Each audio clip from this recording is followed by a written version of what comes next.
Good evening, everybody. I just wanted to do a video here and talk about growing figs in Cincinnati and my experiences and thoughts about it. Right here, we're looking at a variety that was discovered in Maryland called Teramo Unknown. It was believed to have been brought over from Teramo, Italy. Excuse the background noise of the neighbor children playing.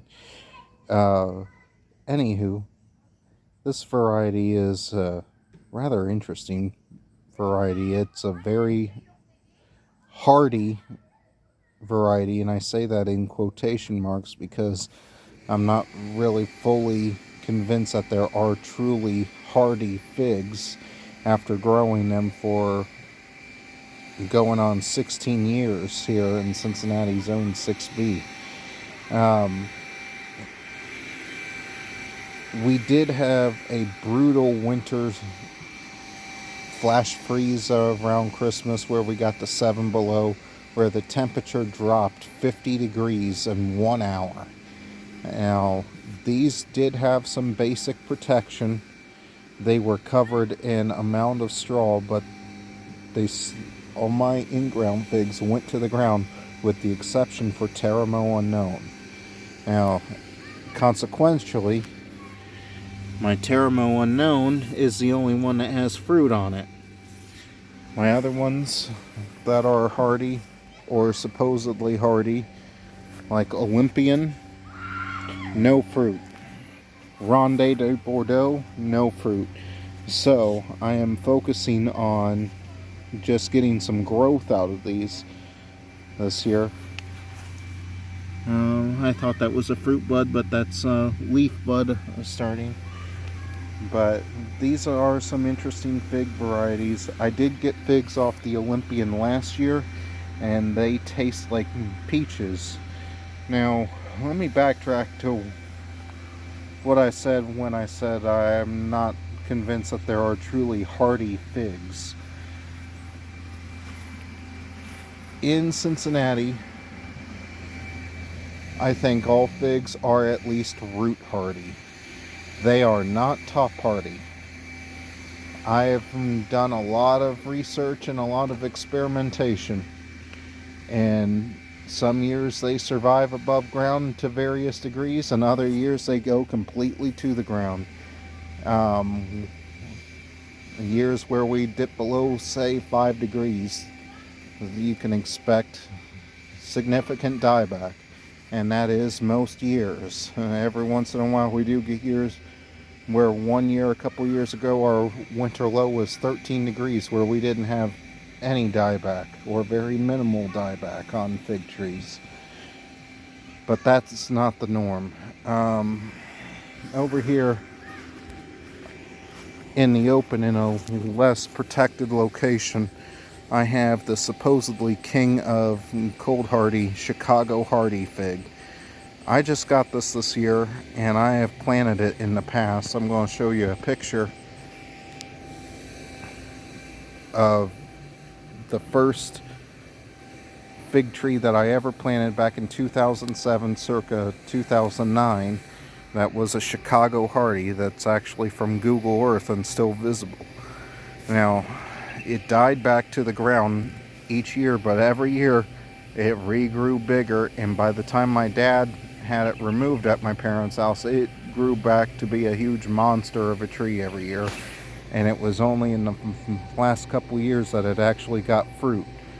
Now, in Zone 6B, I do not recommend letting fig trees go unprotected.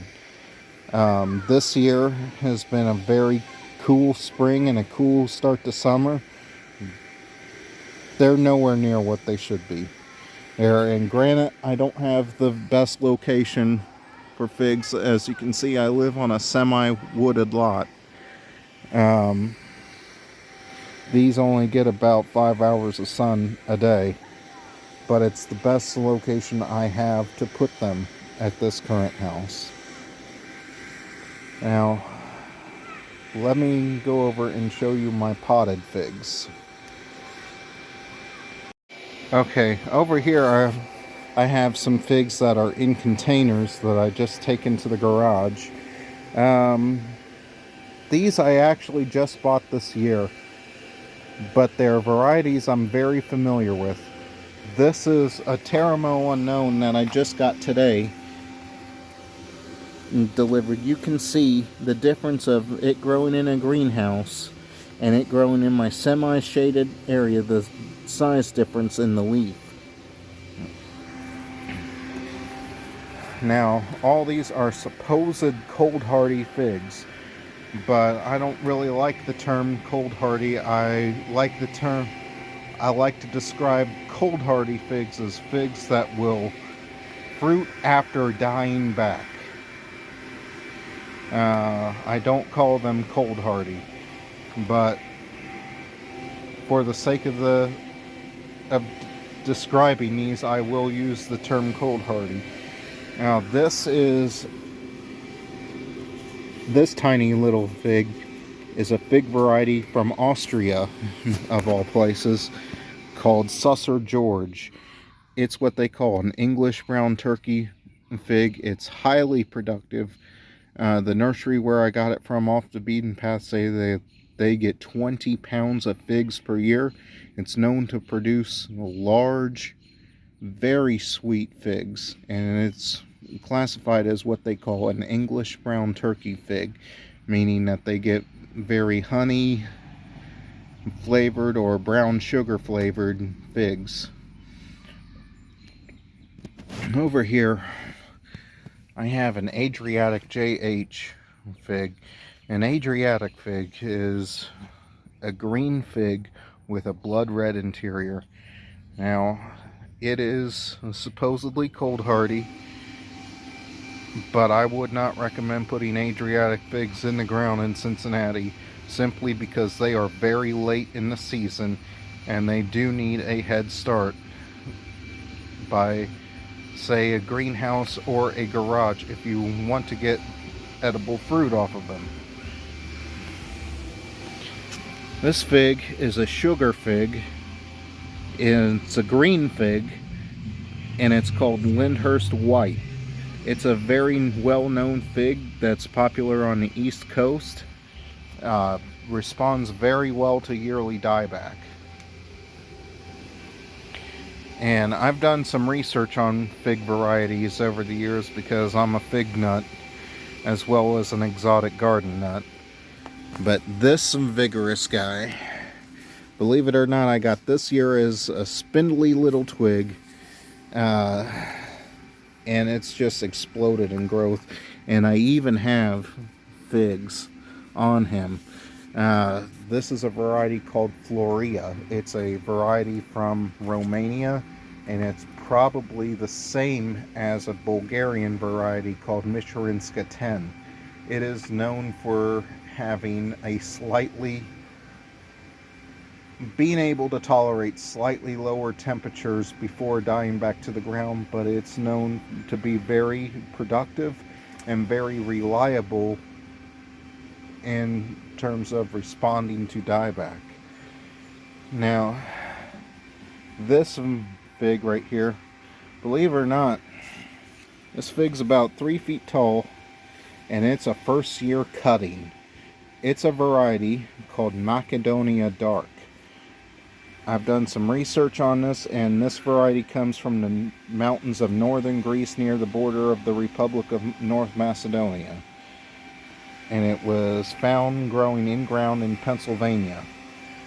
Now, even as a first year cutting, it's producing figs. Very dark figs with a red interior, known to be very sweet.